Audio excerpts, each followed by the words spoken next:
But let's hit the somber notes now as we get into the news that Sanchez brought up in chat. Sony is Phoenix is now responding to, yeah. Sony is now laying off 900 PlayStation employees.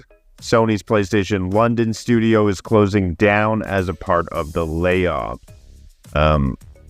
This is not great to see. We see about 8% of Sony's layoffs will impact a variety of PlayStation studios. Insomniac Games, Naughty Dog, Gorilla, and Firesprite are a part of that list. We obviously see hits on PSVR 2. I mean, the list goes on. What are your initial thoughts hearing this one? When the news first dropped yesterday, my initial thoughts were essentially F you, Sony. It felt like the latest in a long list of corporate overlords just wanting to make more and more money.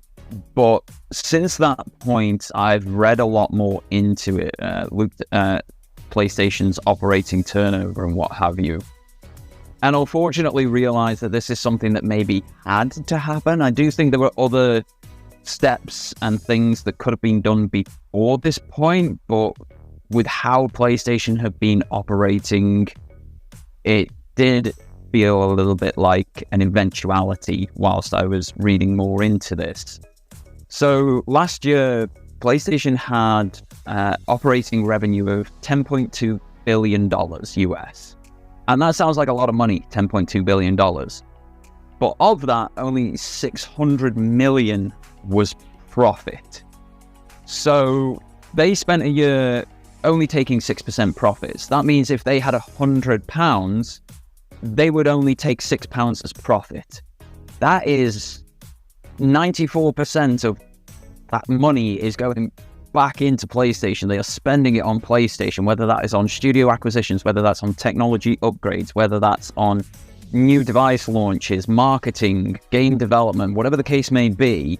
They took 10.2 billion and spent 9.6 or 9.8 billion to just operate PlayStation last year. It's a very difficult situation to then try and rein that in, own that back in, streamline the process, and actually come to a good level of operation, because at 6% profits, you are one bad day away from going under. So if they launched 2 or 3 bad games back to back, that would be all profit margins completely eaten up just in operational costs. So I do understand that something had to change, that something had to happen. I do think the level of what has been done is a bit excessive, and there were other steps that could be taken before getting to the point of laying off nearly 1,000 people, because that's 1,000 people who no longer have livelihoods. That's 1,000 people who had job security yesterday but don't have it today. And London studio is a really difficult one, because we do have workers' rights here in the UK. They're not brilliant, don't get me wrong, but they've now got 30 days to try and find another job, or they're like reneging on mortgage payments and stuff, which means they could be homeless in 2 months. So it's a very, very, very difficult situation. I do think they could have gone the Nintendo route, because neither Jim Ryan nor Hiroki Totoki took pay cuts here. They could have taken a 50% pay cut each and kept all of those members of staff on board whilst streamlining what they do elsewhere, because they're also looking at how they make games, making that process more efficient and cheaper and all that sort of stuff. And it feels terrible, because these are 900 people from some of the best studios in the world. Even Insomniac were hit. And PlayStation would not be where they are in this generation without Insomniac Games. They launched 4 games in 4 years on that console. Nobody else has done that. We haven't even had a single new game from Naughty Dog on that console in that time. So I get it from a business perspective, but I feel like they jumped the gun and went to this a lot quicker than they needed to. There were other things that could have been done first to protect these people's jobs. So it feels a little bit dirty and self-fulfilling for members at the top of the pyramid a little bit.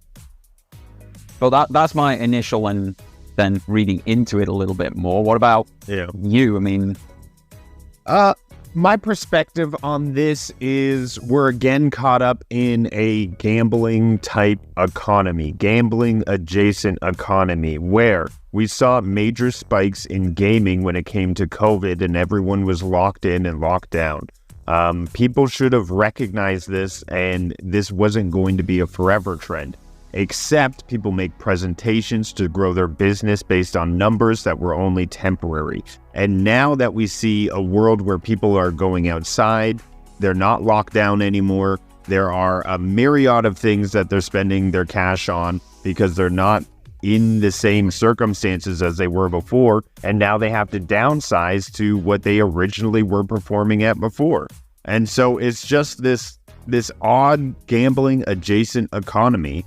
And it messes with people's lives because they're not just numbers on a piece of paper.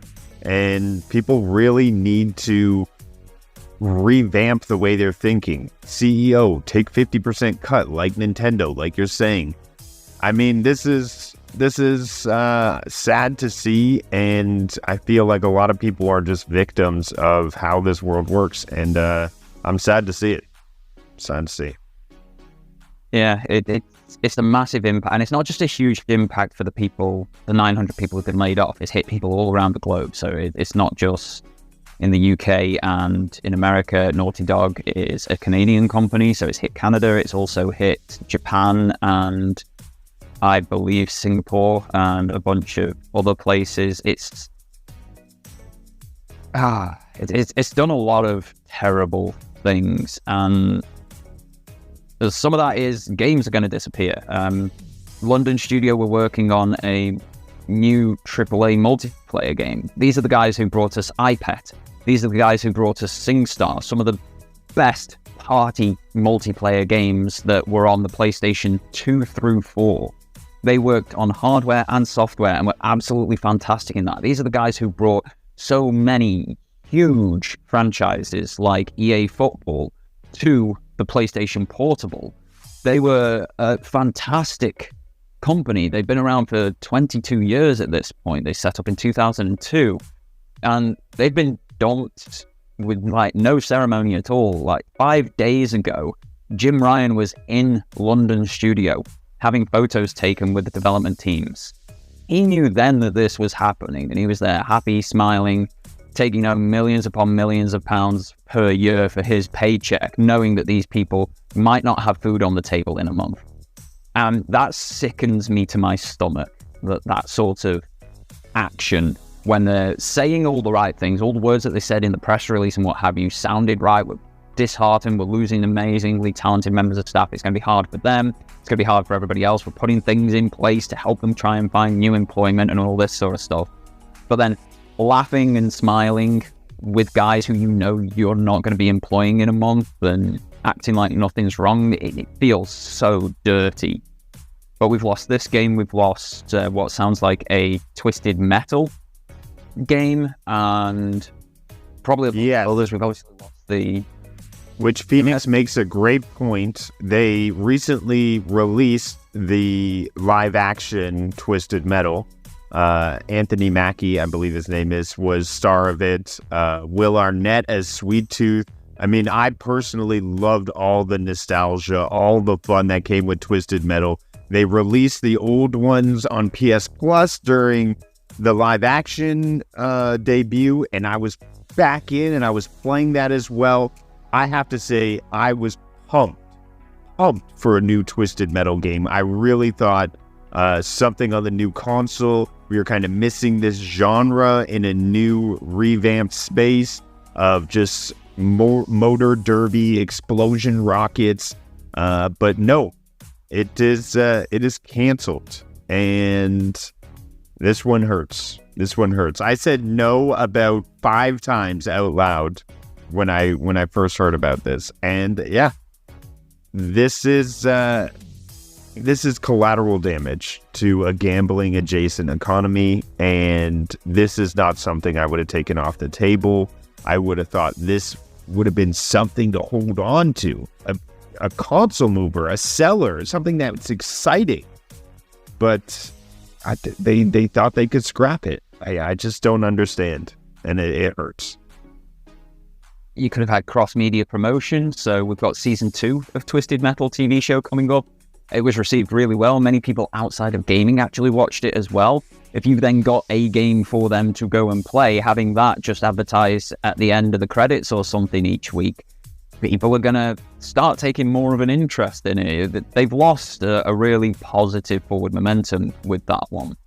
But it's something Herman Holst said, and he is the PlayStation Studios head, so he overlooks every studio. He used to be the head of Guerrilla Studios, and when they launched Horizon Zero Dawn, he sort of got promoted, moved up the ladder a little bit to overlook everybody. And he's like, it's unsustainable what we're doing. We still want to deliver these experiences. We still need to give people what they bought into the ecosystem for, so these amazing, high-quality single-player experiences. But as people in chat have been saying, when you're spending $300 million per game, if they don't sell 10 million plus copies, you're losing money on them. And that was on a sequel. That was a $300 million sequel, which was more than Sony paid to buy Insomniac in the first place. So there has to be wholesale change in the way that they're doing things. They need to make games for cheaper. I personally don't think we need these hyper-realistic graphics. Realistic graphics are more than enough, I feel. Especially if the gameplay is ultra-solid. I would be happy for some more stylized graphics with solid underpinning gameplay, which can be churned out quicker. I would be happy for smaller games, bigger games. Like, we seem to be getting all the same all the time, and it's obviously not keeping the coffers turning over for Sony with how expensive making that sort of game currently is. We saw with God of War Ragnarok's DLC Valhalla that you can do something smaller and it have success. If they'd released that as a standalone title for £10 or £20, people would have bought that so quickly because so much of it was so good, and they'd have been in massive profit because they were just using assets from the existing games. They were just putting them in a different order. So something obviously has to change in the way that they're making games. But again, we're coming back to, there's a lot of people at the bottom suffering for misjudgments and terrible decisions made by those at the top. And I feel like it should be those who are responsible for the terrible situation that PlayStation Studios and PlayStation as a whole find themselves in that are paying the price for this situation. Jim Ryan's obviously paying it. He's out of the business next month. He's not going to be in video games ever again by the sounds of things. But Hiroki Totoki, who's in charge of things now, he's not taking any flack. Herman Holst isn't taking any flack. They're not taking any pay cuts. They're not taking any hatred or anything.